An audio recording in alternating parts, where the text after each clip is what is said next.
ପୁରୀରେ ସମସ୍ତେ ତ୍ରାହି ତ୍ରାହି ଡାକୁଥିଲେ। ତେବେ ହଠାତ୍ ଘୋଟି ଆସିଲା କଳାହାଣ୍ଡିର ମେଘ। ଆଉ ପ୍ରବଳ ବର୍ଷିଲା। କେବଳ ବର୍ଷା ହୋଇନି, ଘଡ଼ଘଡ଼ି ସହ ବିଜୁଳି ବି ମାରିଥିଲା। ଆଜି ଅପରାହ୍ନରେ ରାଜଧାନୀ ଭୁବନେଶ୍ୱରରେ ଏମିତି କିଛି ଥିଲା ଦୃଶ୍ୟ। ଭୁବନେଶ୍ୱରରେ ପ୍ରବଳ ବର୍ଷା ହୋଇଛି, ତାହା ତାତିରୁ ନିସ୍ତାର ଦେଇଛି।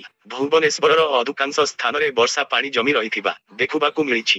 ଭୁବନେଶ୍ୱର ସମେତ ରାଜ୍ୟର ବିଭିନ୍ନ ସ୍ଥାନରେ ପ୍ରବଳ ବର୍ଷା। ଆଗାମୀ 3 ଘଣ୍ଟା ପାଇଁ ପୁରୀ, ନୟାଗଡ଼, ଖୋର୍ଦ୍ଧା ସହ ଭୁବନେଶ୍ୱର ସହର ପାଇଁ ବିଜୁଳି ଘଡ଼ି ସହ ଚେତାବନୀ ଜାରି କରାଯାଇଛି। ଏହି ସବୁ ସହରକୁ 3 ଘଣ୍ଟା ପାଇଁ ୟେଲୋ ୱାର୍ଣ୍ଣିଂ ଜାରି କରାଯାଇଛି। ପାଣିପାଗ ବିଭାଗର ସୂଚନା ଅନୁସାରେ 4 ଦିନ ପର୍ଯ୍ୟନ୍ତ ରାଜ୍ୟର ବିଭିନ୍ନ ସ୍ଥାନରେ ବର୍ଷା ଲାଗି ରହିବ। ଆଜି କନ୍ଧମାଳ, ଗଞ୍ଜାମ, ଗଜପତି, ରାୟଗଡ଼ା, କଳାହାଣ୍ଡି, ବରଗଡ଼, ନୂଆପଡ଼ା, କୋରାପୁଟ ଓ ମାଲକାନଗିରି ଜିଲ୍ଲାରେ ପ୍ରବଳ ବର୍ଷା ହୋଇପାରେ। ଆସନ୍ତାକାଲି ଗଜପତି, ରାୟଗଡ଼ା, କଳାହାଣ୍ଡି, ବଲାଙ୍ଗୀର, ନୂଆପଡ଼ା, ନବରଙ୍ଗପୁର ଜିଲ୍ଲାରେ ପ୍ରବଳ ବର୍ଷା ସମ୍ଭାବନା ରହିଛି। ସେହିପରି କୋରାପୁଟ ଓ ମାଲକାନଗିରି ଜିଲ୍ଲାରେ ପ୍ରବଳରୁ ଅତି ପ୍ରବଳ ବର୍ଷା ହୋଇପାରେ।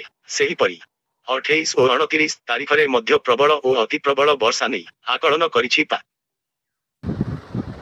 ପ୍ରକାଶ ଯେ ବଙ୍ଗୋପସାଗରରେ ସୃଷ୍ଟି ହୋଇଛି ଘୂର୍ଣ୍ଣିବଳୟ।